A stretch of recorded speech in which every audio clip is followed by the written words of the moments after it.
Good evening, ladies and gentlemen. We are presenting E-Whistlers, the Vagina Monologue. I request you all, please switch off your mobile phones or put them on silent mode. Have a big clap for our performer, one and only Richard Tiwari.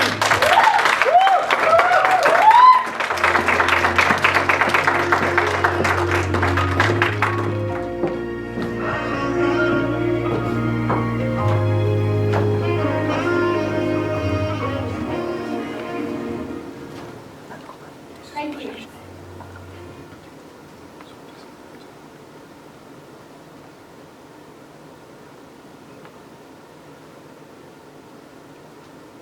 I bet you are nervous. You are worried. We were worried. We were worried about vaginas. We were worried what we think about vaginas. And even more worried that we don't think about them. We were worried about our own vaginas. They needed a context of other vaginas, a community, a culture of vaginas. There is so much darkness and secrecy surrounding it. Like a Bermuda Triangle. Nobody ever reports back from there. In the first place, it is not even easy to find a vagina. It is. Women go weeks, months, sometimes years without looking at it. A high-powered businesswoman was interviewed. She said, I am too busy. I don't have the time. Looking at your vagina, she said, is a full day work. You have to go down there on your back, in front of the mirror, with a full length preferred. You've got to get with a perfect position and a perfect light, which then shadowed somehow by the mirror, and the angle you are at. You get all twisted up. You are arcing your head up, killing your back. You are exhausted then. So she was busy. She didn't have the time for that. Seriously, she was busy. So, there were an interview, vagina interview, which became Vagina Monologue. Over 200 women were interviewed, like an older woman, single woman, married woman, lesbians, sex workers, doctors, actors, and corporate professionals. What I felt that, at first women were very reluctant to talk. They were a little bit shy.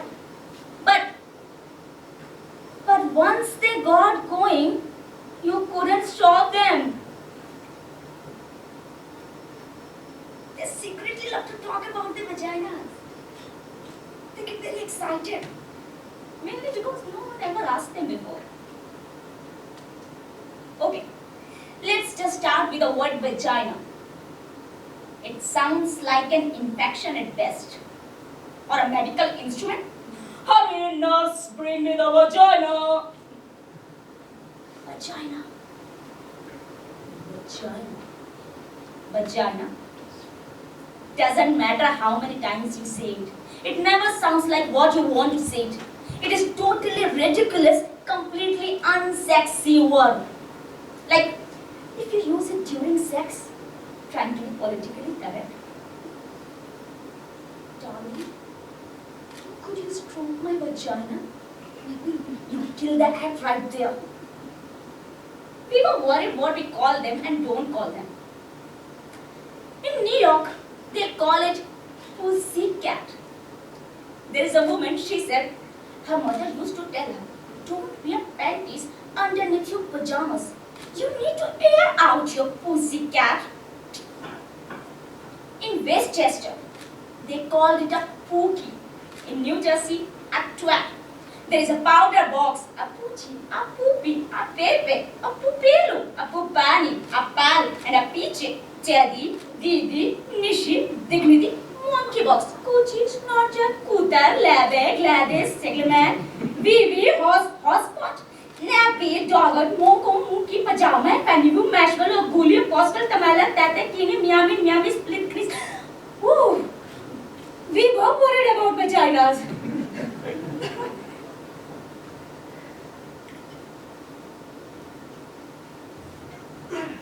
Some monologues are based on one woman's story, and some monologues based on several women's stories surrounding the same theme. And a few times, a good idea became an outrage as well. Well, this monologue is based on one woman's story. Although the subject came up in every interview, was often brought.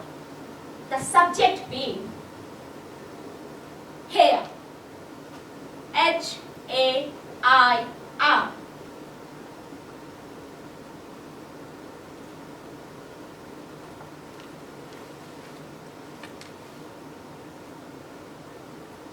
You cannot love a vagina unless you love hair. Many people do not love hair. My first and only husband hated hair. He said it was cluttered and dirty. He made me shave my vagina. It looked puffy and exposed and I like a little girl.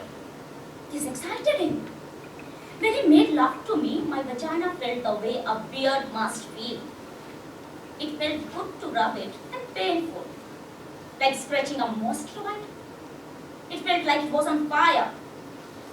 There were screaming red bumps. I refused to shave it. Then my husband had an affair. When we went to marital therapy, he said he screwed around because I wouldn't please him sexually. I wouldn't shave my vagina. The therapist had a German accent and gasped between the sentences like to show her empathy. She asked me why I didn't want to please my husband.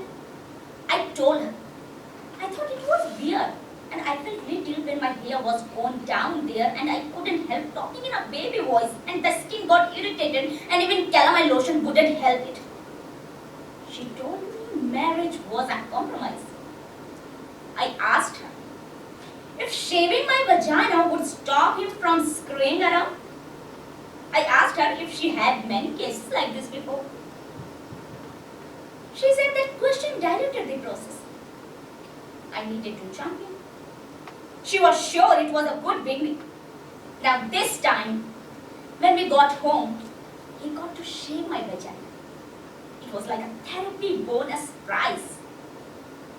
He clipped it a few times and there was a little blood in the bathtub.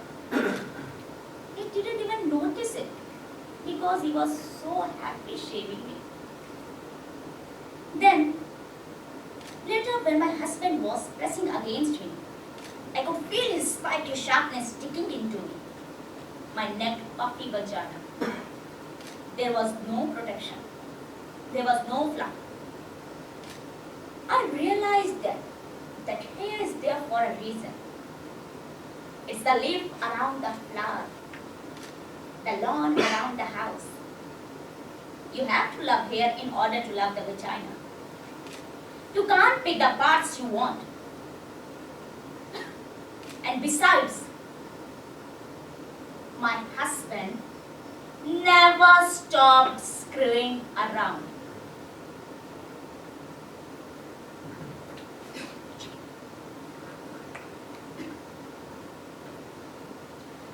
This monologue is based on an interview with a woman who had good experience with men.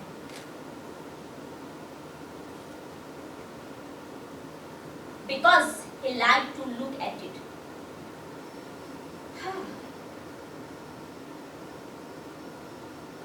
This is how I came to love my vagina. It's embarrassing because it's not politically correct. I mean, I know it should have happened in the bath with salt grains from the Dead Sea. And I am playing me loving my woman self. I know the story. Vaginas are beautiful. Our self-hatred is only the internalized repression and hatred of the patriarchal culture. It isn't real. Pussies unite. I know all of it. Like if we would grown up in a culture where we were taught that thighs were beautiful, we would all be pounding down milkshakes and Krispy Kremes, lying on our backs, spending our days thigh expanding. But we didn't grow up in that culture. I hated my thigh and I hated my vagina even more. I thought it was incredibly ugly. I was one of those women who had looked at it, and from that moment on I wished I hadn't. Made me sick. I pitied anyone who had to go down there in order to survive. I began to pretend there was something else between my legs. I imagined furniture, cozy futons with light cotton comforters, little velvet cities, leopard rugs, or pretty things, silk handkerchiefs, quilted pot holders, or place settings. I got so accustomed to this that I lost all memory of having a vagina. Whenever a man was inside me, I pictured him inside a mink-lined muffler or a Chinese bow. Then I met a Bob. Bob was the most ordinary man I ever met. He was thin and tall and nondescript and wore khaki tank clothes. Bob did not like spicy foods or listen to praise. He had no interest in sexy lingeries. Can you believe it? Oh my God. Bob, even he didn't have alcohol. He wasn't very funny or articulate or mysterious. He wasn't mean or unavailable. He wasn't self-involved or charismatic. He don't have any problems or issues. He didn't drive fast. I didn't particularly like Bob. I would have missed him altogether if he hadn't picked up my change that I dropped on the deli floor. When he handed me back my quarters and pennies, and his hand accidentally touched mine, something happened. I went to bed with him. That's when the miracle occurred. Turned out that Bob loved vaginas. He was a connoisseur. He loved the way they felt, the way they tasted, the way they smelled. But most importantly, he loved the way they looked. He had to look at them. The first time we had sex, he told me he had to see me. I am right here. No, you. I have to see you. Turn on the light. I think he was weirdo and freaking out in the dark. He turned on the light. Then he said, "Okay, I am ready to see you." Right here. And right here. Then he began to undress me. "What are you doing, Bob?" "I need to see you." "No need, just do it." "I need to see what you look like." Bob continued. He would not stop. I wanted to throw up and die. This is awfully intimate. Can't you just do it? No. It's who you are.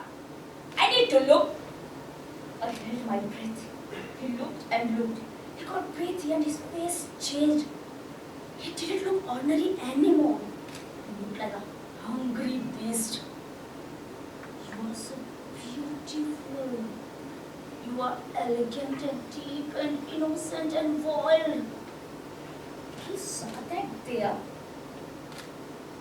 It was like he read my palm.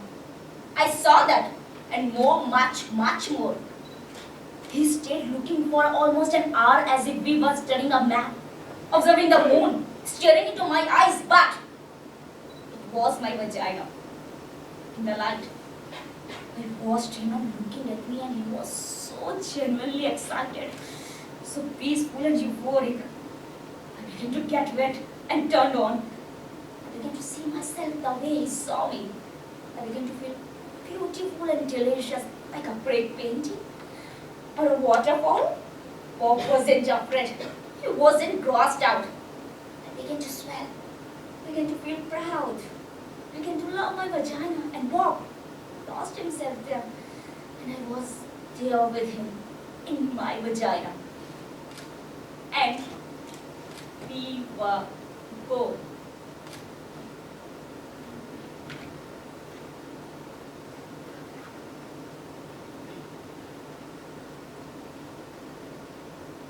Has anyone ever hurt your vagina?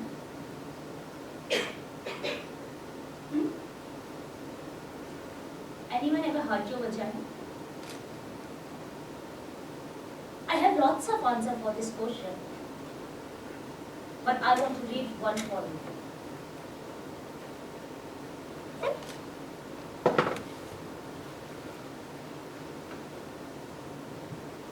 The worst thing was definitely being raped when I was 14 years old. That was the first time a man ever did enter my body. That was when I was a virgin. So, what happened? He had cut me with his fingernails, and then I walked around trying not to pee because it hurt. I experienced a date rape in college. This was a very close friend from high school, and he one time was staying over and woke me up in the middle of the night and ripped off my underwear, stuffed underwear in my mouth, pinned my knees down with his knees, and raped me. I was walking home from my friend's house, and an older man came up behind me and put his hand over my mouth and shoved his other hand in my back and said, "Don't scream or I'll kill you." He beat me, and he nipped me, and he raped me, and he tried to kill me. It was such an emotional injury that distorts your feelings about your womanhood, yourself, relationships. It took a long time to trust everyone and to make really myself feel that it was not my fault. And thank God I didn't catch anything behind it. But I was hurt more than my vagina. Thank you. The next monologue is for her.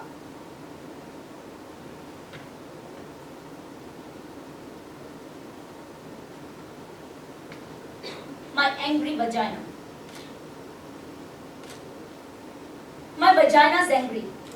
It's pissed off. My vagina's furious and it needs to talk. It needs to talk about all this shit. It needs to talk to you. I mean, what's the deal? An army of people out there thinking of ways to torture my poor ass, gentle, loving vagina, spending their days constructing psycho products and nasty ideas to undermine my pussy. Vagina motherfuckers. All this shit they are constantly trying to show up us, clean us up, stuff us up, make it go away. Well, my vagina's not going away. It's pissed off and it's staying right here. Like tampons. What the hell is that? A wad of dry fucking cotton stuffed up there? Why can't they find a way to subtly lubricate the tampon? As soon as my vagina sees it, it goes into shock. It says, forget it. It closes up. You need to work with the vagina. Introduce it to things, prepare the way. That's what foreplay's all about. You've got to convince my vagina. Seduce my vagina. Introduce it to things. Engage my vagina's trust. You can't do that with a dry wad of fucking cotton stuff. Stop showing things up me. Stop showing and stop cleaning it up. My vagina doesn't need to be cleaned up. It smells good already. Don't try to decorate. Don't believe them when he tells you it smells like rose petals, when it's supposed to smell like pussy. That's what they are doing. Trying to clean it up, make it smell like bathroom sprays or a garden. All those douche sprays, floral, berry, rain. I don't want my pussy to smell like rain. All cleaned up like a washing a fish after you cooked it. I want to taste the fish, that's why I ordered it. Vagina's supposed to be loose and warm, not held together. That's why riddles are so bad. We need to move and spread and talk and talk. Vaginas need comfort. Make something like that. Something to give them pleasure. No, of course not. They won't do that. Hate to see a woman having pleasure, particularly sexual pleasure. I mean, make a nice pair of soft cotton underwear with a French tickler built in. Women would be coming all day long, coming in the supermarket, coming on the subway, coming happy vaginas. They wouldn't be able to stand it, seeing all those energized, not taking shit, hot, happy vaginas. If my vagina could talk, it would talk about itself like me. It would talk about other vaginas. It would be two vaginas impression. It would be a Harry Winston diamonds. No clothing, just there, all wrapped in diamonds. My vagina had to release a giant baby. It thought it would be doing more of that. It's not. Now, it's want to travel. Doesn't want a lot of company. It wants to read and know things and get out more. It wants sex. It loves sex. It wants to go deeper. It's hungry for depth. It wants kindness. It wants change. It wants silence and freedom and gentle kisses and warm liquids and deep touch. It wants chocolate. It wants to scream. It wants to stop being angry.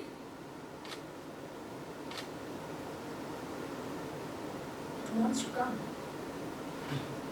It wants to want.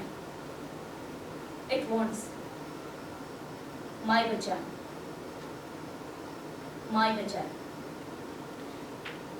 Well, it wants everything.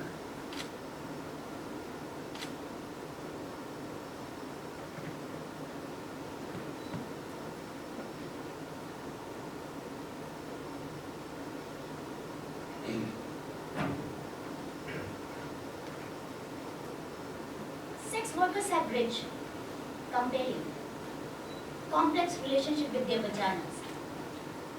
This particular woman blows my mind. And she was a sex worker and she did sex with women. The next monologue is for her.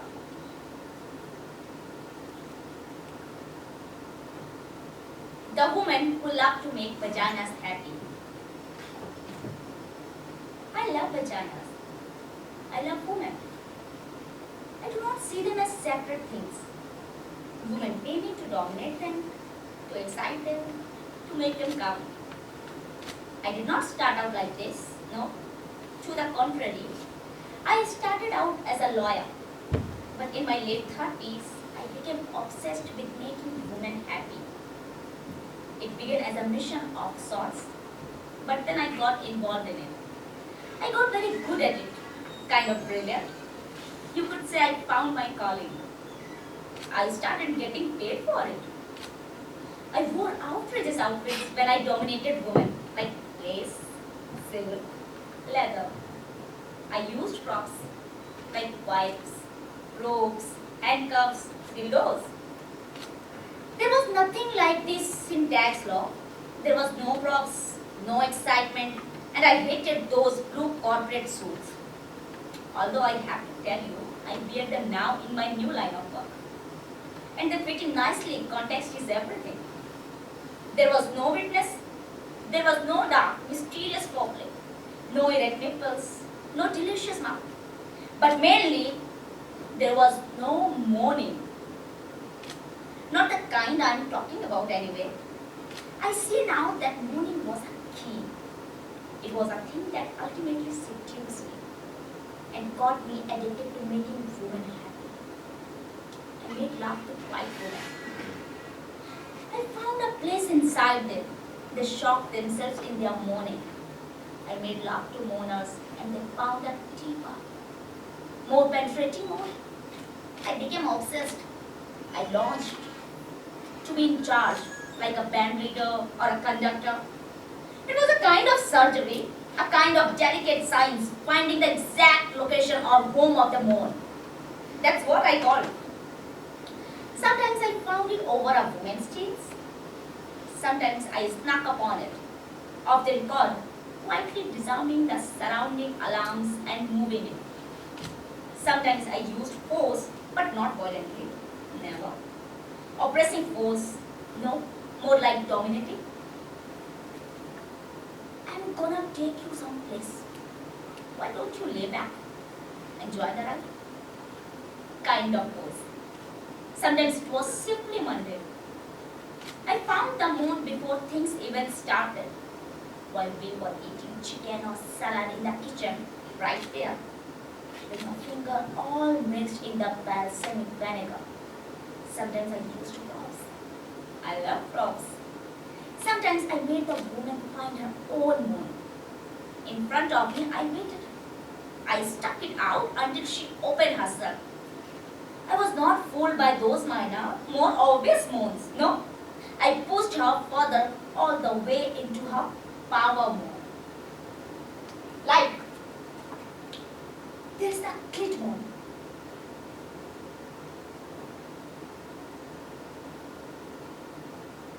Ah. Ah. Ah. Ah. Ah. Ah. The vaginal moon. Oh. Oh. Oh. Oh. Oh. Oh. The combo clit vaginal moon. Oh. Oh. Oh. Oh. Oh. Oh. Oh. Oh. The almost moon. Oh. Oh. Oh. Oh. Oh. Oh. Oh. The wasp moon.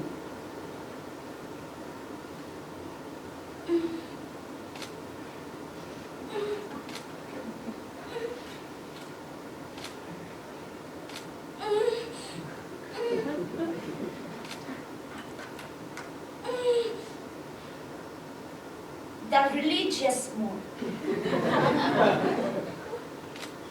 Oh, oh, Bhagwan. Hey, Bhagwan. Hey, Bhagwan. Hey, Bhagwan. Oh, oh, Bhagwan, Bhagwan, Bhagwan, Bhagwan. Oh, oh, oh. La, la.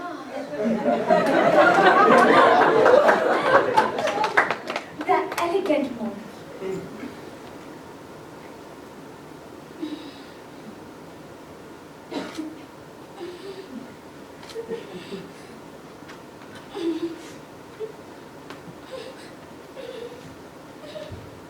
The doggy moon.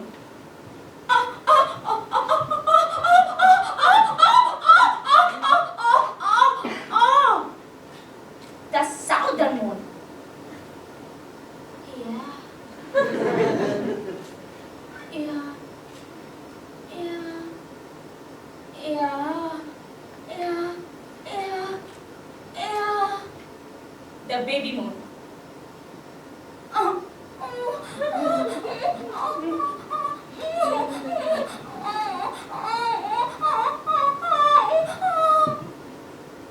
The militant, uninhibited, bisexual moon.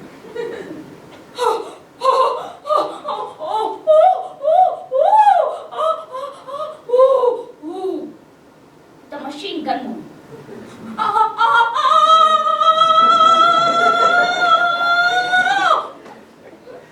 The tortured Zen moon.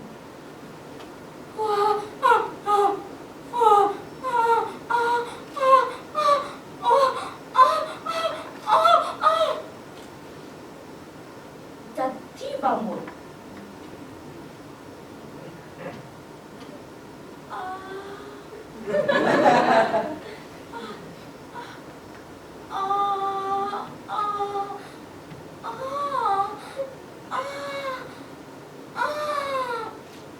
And finally, the triple surprise orgasm moon.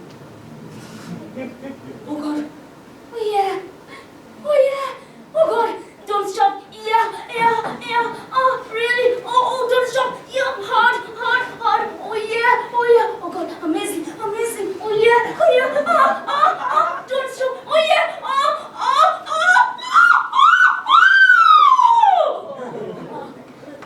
Ooh.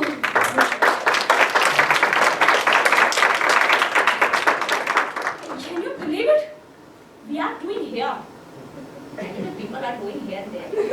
But orgasm in the Department of Theatre Arts. Oh my God. I am so excited. You're not?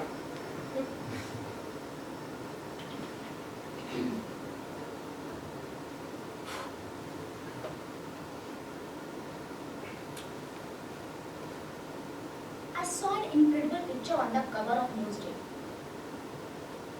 It was a picture of 6 young Bosnian girls who had just been returned from the rape camp in the former Yugoslavia. And the picture was really shocking. Because on one level, They look like very beautiful young girls in their late teens, early 20s. But on another direction, it is very clear that something had occurred to each of these girls that changed them forever. Inside the newspaper, there were another photograph.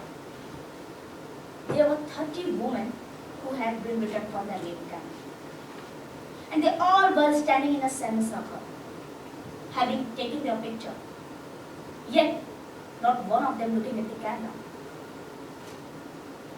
Those pictures really haunted me. I couldn't understand why we were not doing anything about the fact that between 20 and 70,000 women were raped in Europe in 1993 as a systematic tactic of war. One of my friends said that, why I'm so surprised. In this country in 1 year, believe me, I am not exaggerating. It is documented fact that in this country in 1 year, over 700,000 women are raped. And in theory, we are not at war. This war raped beautiful women of Bosnia and Kosovo.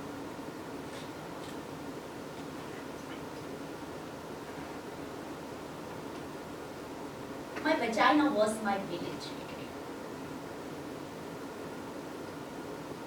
My vagina was green, water soft green fields, cow mooing, some resting, sweet boyfriend touching lightly with soft piece of blondie straw.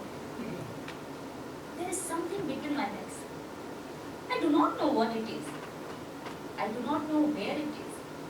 I do not touch, not now, not anymore, not since. My vagina was chatty. Can't wait. So much saying words talking. Can't quit trying, can't quit saying, oh yes. Not since I dreamed there is a dead animal swam down there with thick black fishing line. And the bad dead animal smell cannot be removed. And its throat is slit and it bleeds through all my summer dresses. My vagina singing all girl songs, all goat bell ringing songs, all wild autumn field songs, vagina songs, vagina home songs. Not since the soldiers put a long thick rifle inside me. So cold. The steel rod cancelling my heart. Don't know whether they are going to fire it or shove it through my spinning brain. 6 of them. Monstrous doctors with black masks shoving bottles up me. There were sticks at the end of a broom. My vagina swimming river water. Clean spilling water over sun-baked stones, over stone grit. Clean stones over and over.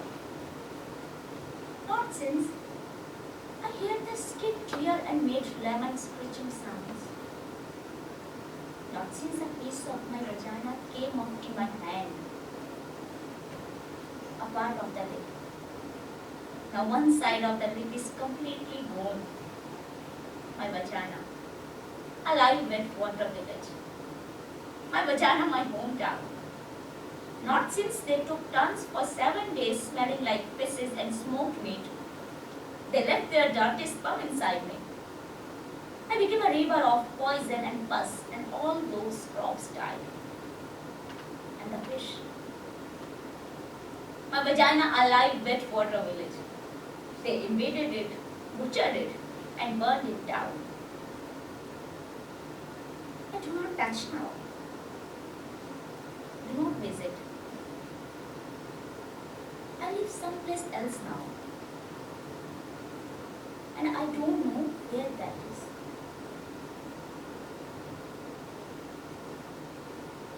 The heart is capable of sacrifice. So is the vagina. The heart is able to forgive and repair. It can change its shape to let us in. It it can expand to let us out. It can be the vagina. It can ache for us, die for us, bleed and bleed us into this difficult and wondrous world. Thank you.